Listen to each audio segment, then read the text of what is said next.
اس کو یہ پتا چل گیا کہ دوسری روایت صحیح ہے، پانی پھینک دے سکتا ہے، وہ جو وہ پانی ساتھ لے کر گیا تھا اب اس کی ضرورت نہیں ہے بھائی، پانی پھینک سکتا ہے، لیکن ساتھ لے کے جانے میں بھلائی ہے، اسی کو احتیاط کہتے ہیں۔ اے خلیفہ زادگاں دادے کنیت، ہضم بہرے روز میاد کنیت۔ اے خلیفہ زادو، خلیفہ زادو آدمیوں کو کہہ رہے ہیں، خلیفے کے بچوں، خلیفۃ اللہ فی الارض کے اولاد، یہ سینس میں آپ کہہ رہے ہیں۔ اے خلیفہ زادو، انصاف سے کام لیا کرو، احتیاط سے کام لیا کرو، قیامت کے دن جب پہنچو تو اپنی پختہ کاری کے ساتھ پہنچو، پوری بندوبست کے ساتھ پہنچو، نیکیوں کے بھرے پر مت رہو، برائی کے ساتھ مت جاؤ، گناہ لے کر مت جاؤ، اور نیکیوں پر اکڑ کر بھی مت جاؤ، برائیوں سے بچو، جتنا ہو سکے اپنے پاس سے برائیاں کم کرو، اور عبادتیں ریاضتیں بھی کرتے ہیں تو اس کو ٹھیک ڈھنگ سے ادا کر کے لے کے جاؤ، یا ٹھیک ڈھنگ سے ادا نہ کر پائے تو اس کا بھی علاج کر کے جاؤ، کیونکہ اگر اللہ کی رحمت ہو گئی اور آپ اچھے اعمال والے بھی رہے تب بھی آپ کا فائدہ ہے، اور اگر برے اعمال سامنے آئے تو اللہ کی رحمت میں اپنا حصہ نہ دیا تو، معافی کا معاملہ آپ کے ساتھ نہیں ہوا، انصاف کا معاملہ ہوا تو، اگر معافی کا معاملہ ہو جائے تو پھر تو دونوں کی نکل پڑے گی، گناہگار کی بھی نکل پڑے گی اور نیک آدمی کی بھی نکل پڑے گی اگر معافی کا معاملہ ہو جائے۔ لیکن اگر معافی کا معاملہ نہیں ہوا، انصاف کا معاملہ ہو گیا تو نیک آدمی تو نکل جائے گا، برا آدمی پھنس جائے گا۔ اسی لیے احتیاط کا راستہ اختیار کرو۔ ادوئے کسپدرتاں کی کشید، سوئے زندان علی کشید۔ وہ دشمن جس نے تمہارے باپ کے ساتھ دھوکہ کیا، حسد کیا، کینے کا راستہ اختیار کیا، اور جو علیین کے مقام پر تھا اس کو کھینچ کے قید خانے میں لایا، وہ ہے تمہارا اصلی دشمن۔ تمہارے باپ آدم کے ساتھ کیسا دھوکہ کیا اس نے، اس کو مت بھولو، وہ تم کو کبھی بھی غلط راستے پر لا سکتا ہے۔ شہ شطرنج دل را مات کرد، از بہشت صخر آفات کرد۔ حضرت آدم شطرنج کے بساط کے بادشاہ تھے، لیکن کس طرح ان کو بھی چکما دے دیا، جنت کی خوشگوار فضاؤں سے نکال کر قید خانے کی مصیبتوں میں لا دیا۔ وہی ذمہ دار تھا ابلیس، تم اس کی باتوں کو اہمیت دیتے ہو۔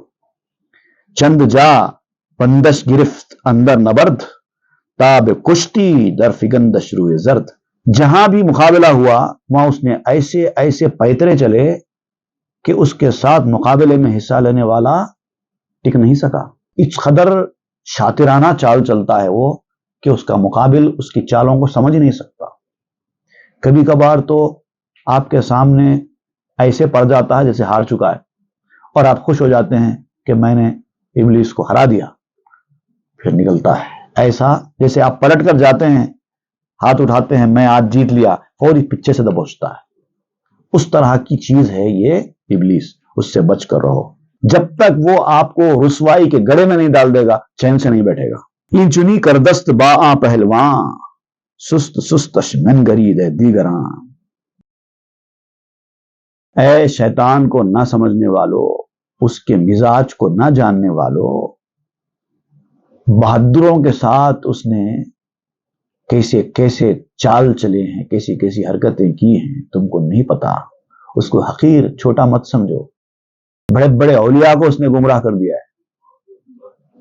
آپ نے وہ واقعہ نہیں سنا حضور پیران پیر غوث اعظم دستگیر کا، جس میں آپ کو چکما دینے کی اس نے کوشش کی لیکن وہاں پر ہار گیا؟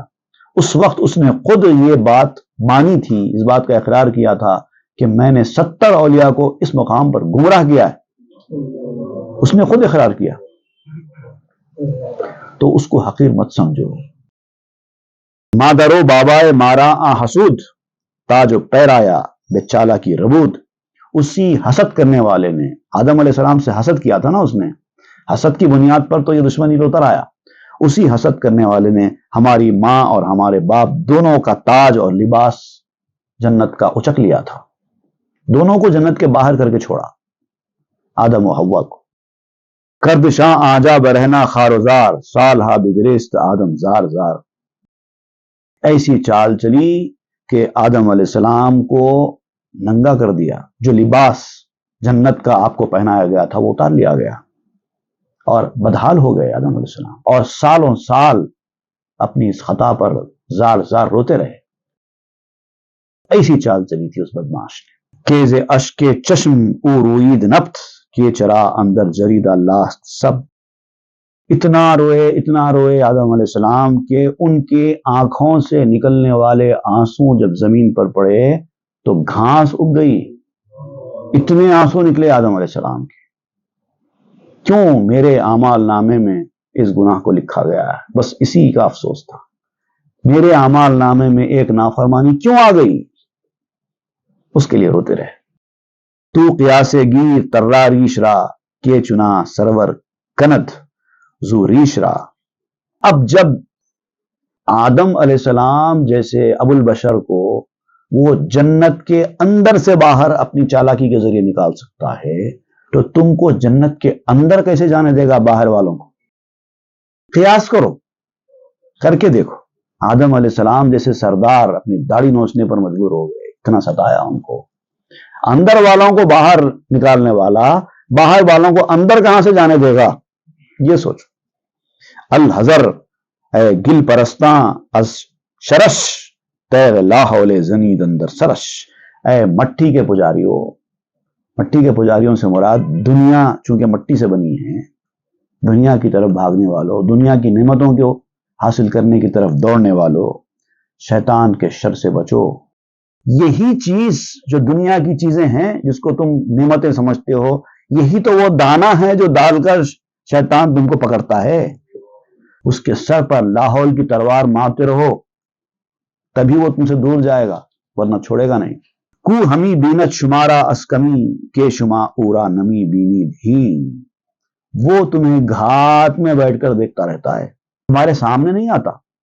وہ دور بیٹھ کر نظارہ کرتا رہتا ہے، تم کہاں جا رہے ہیں، کس سے مل رہے ہیں، کیا کام کر رہے ہیں، اور کب کیا چال چلنی ہے، کب نہیں چلنی ہے. یہ پوری پلاننگ کرتا رہتا ہے کہ شما اورا نمی بینی تھی. لیکن یاد رکھو وہ تمہیں تو دیکھتا ہے، تم اسے نہیں دیکھتے، تمہیں پتہ ہی نہیں چلتا وہ کہاں ہے، کیا کر رہا ہے. دائمن سیاد ریزت دانہا دانا پیدا باشدو پنہا دغا. یاد رکھو جو شکاری ہوتا نا اپنے شکار کو پکڑنے کے لیے ہمیشہ دانا ڈالتا ہے اور خود چھپ کر بیٹھتا ہے. جال بچھاتا ہے، دانا ڈالتا ہے اور خود چھپ جاتا ہے. مچھلیوں کو پکڑنے والوں کو تو آپ نے دیکھا ہوگا، نہیں دیکھا تو کسی بھی بڑے تالاب کے پاس چلے جائیے، وہ لوگ جال ڈالتے ہیں، مچھلیاں اس میں نہیں آتی، جال کو دیکھ کر بھاگ جاتی ہیں. لیکن اس کے اندر مچھلیوں کی پسندیدہ غذا دانے کے طور پر ڈالی جاتی ہے، اس دانے کو دیکھ کر مچھلی آگے پھنس جاتی ہے. ہر جانور پرندے کے ساتھ ایسے ہی ہوتا ہے. تو وہ دانا ظاہر ہوتا ہے ان کی آنکھوں کے سامنے، اور جو چال ہے ان کی آنکھوں سے چھپی ہوئی ہوتی ہے. ہر کجا دانا بدیدی الحذر تانا بند دام برتو بالوں پر. تو یاد رکھو تم کو جہاں بھی دانا پڑتے ہوئے دکھائی دے، دانا ڈالا گیا ہے، تو اس دانے کی طرف لپکو نہیں، بچ کے رہو، کیونکہ اس کے پیچھے جال ہے، ورنہ تمہارے بال اور پر کو وہ باندھ لے گا. کوئی بھی آدمی آپ کے سامنے دانا ڈال رہا ہے اور آپ ہے کہ اس دانے کے پیچھے بھاگ کر جا رہے ہیں، تو وہ دانا کیوں ڈالا؟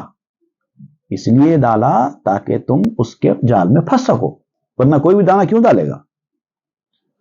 آپ کو پکڑنے میں دلچسپی ہے، اس کو دانا ڈالنے میں کوئی دلچسپی نہیں ہے. دنیا والے بھی جب ہوتے نا وہ آپ سے دوستی محبت کا اظہار کرتے ہیں، آپ کے ساتھ ہمدردی کرتے ہیں، آپ کے ساتھ خلوص کرتے ہیں، تو یہ مت سمجھو کہ یہ خلوص ہے، یہ ہمدردی ہے، یہ دوستی ہے. نہیں، دانا ڈال رہے ہیں تاکہ آپ ان کے احسان کے بندے بن جائیں اور پھر وہ آپ کو استعمال کر سکیں. اس لیے ان کا دانا وصولی مت کرو،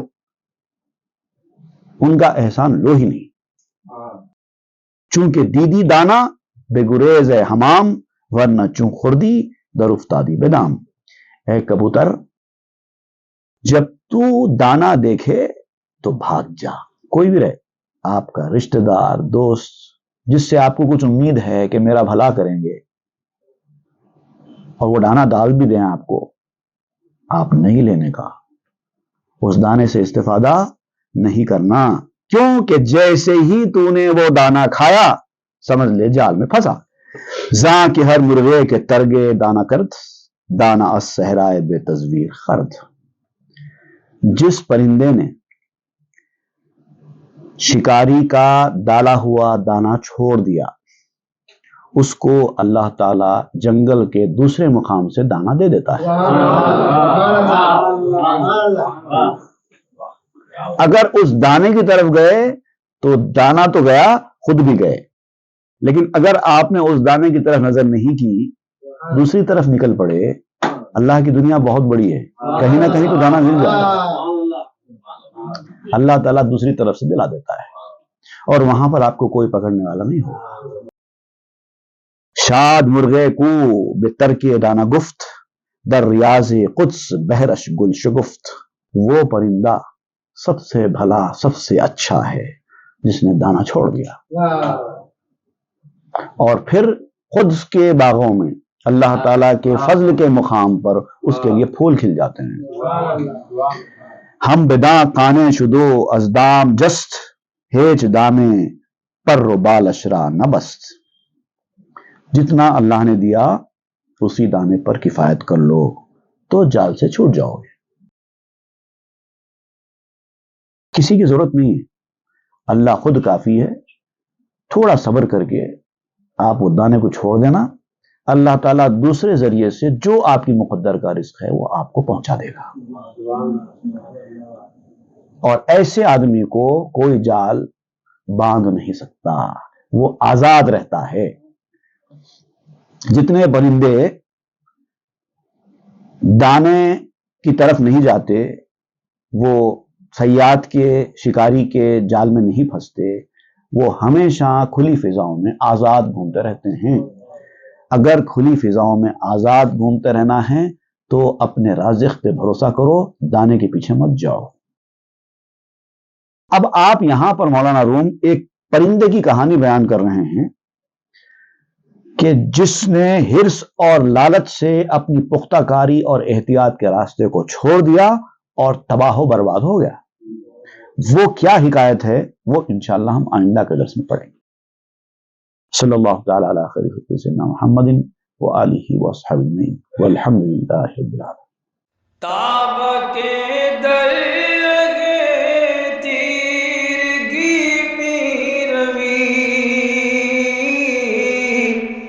بہر توبہ درائے شباب غوی، بشنو از گوش دل مثنوی مانوی، در رہے صدق برتا مسمم شوی، بشنو از گوش دل مثنوی مانوی، در